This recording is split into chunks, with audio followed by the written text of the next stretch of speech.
Os peritos criminais não estão aqui para um retrocesso. Os peritos criminais reconhecem, com certeza, os grandes avanços que foram conquistados pela urna eletrônica.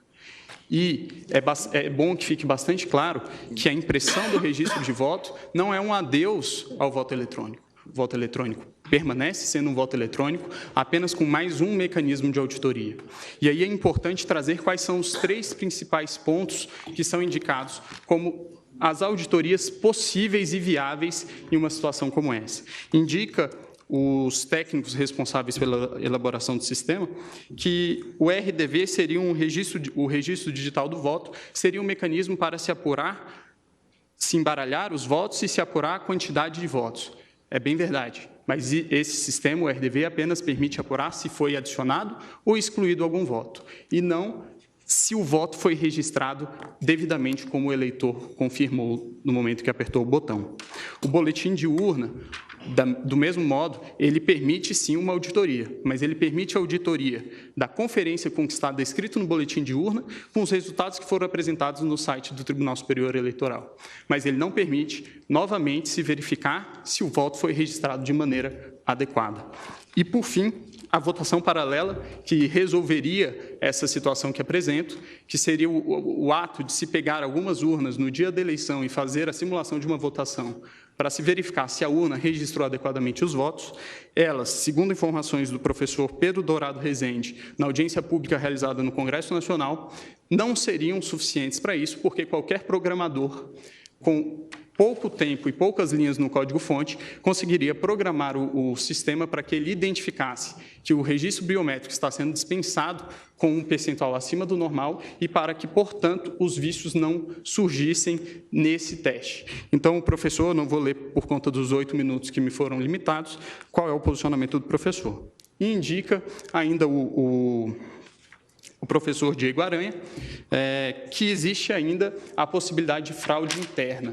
Obviamente, os peritos criminais não estão aqui a dizer que existe algum tipo de fraudador dentro do TSE, nunca diremos isso e acreditamos que todos que estão lá são corretos.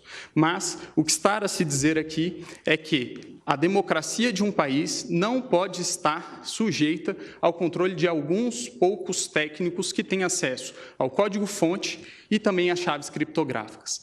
É necessário haver um controle do controlador. Garantir a auditoria ao próprio sistema eletrônico que se pretende ver se está sendo fraudado ou não, é garantir ao fraudador fraudar a própria auditoria. Então, a impressão do voto, ele permitirá que, em eventual situação de dúvida a respeito da rigidez do processo de escrutínio, possa haver efetivamente uma auditoria.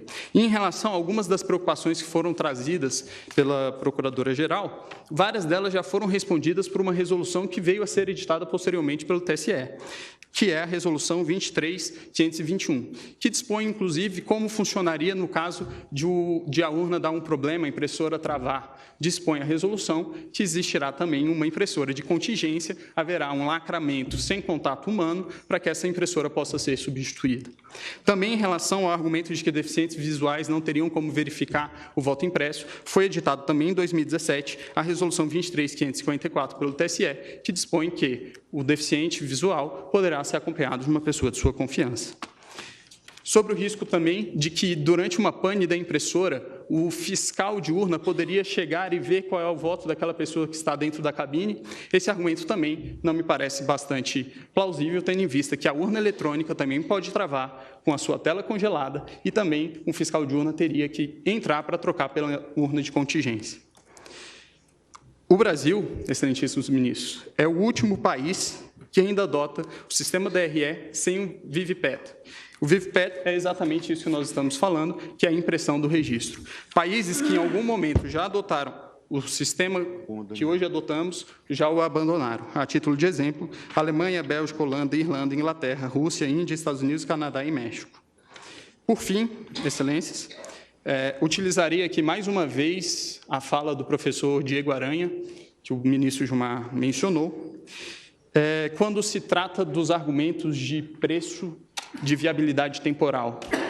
E aí eu vou tomar a liberdade de ler nesses meus últimos minutos. Diz o professor: é inegociável a existência de um registro físico para fins de transparência. Em situações de vitórias cada vez mais apertadas, não se pode ter dúvida sobre o resultado correto das apurações. Sobre a questão orçamentária, eu gostaria de finalizar dizendo que a possibilidade de auditoria de uma eleição não deveria ter preço.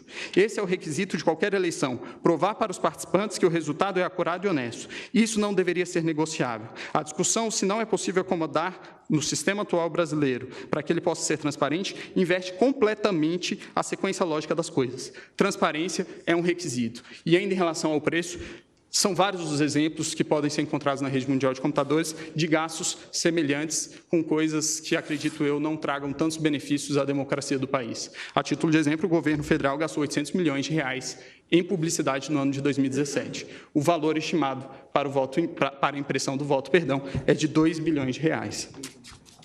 Por fim, inexiste inconstitucionalidade no dispositivo. O dispositivo, a nosso ver, apenas torna mais constitucional o estado de coisas constitucional que já existe, e é nesse sentido que os peritos criminais federais requerem que seja julgado improcedente os pedidos da inicial. Agradeço a atenção de todos.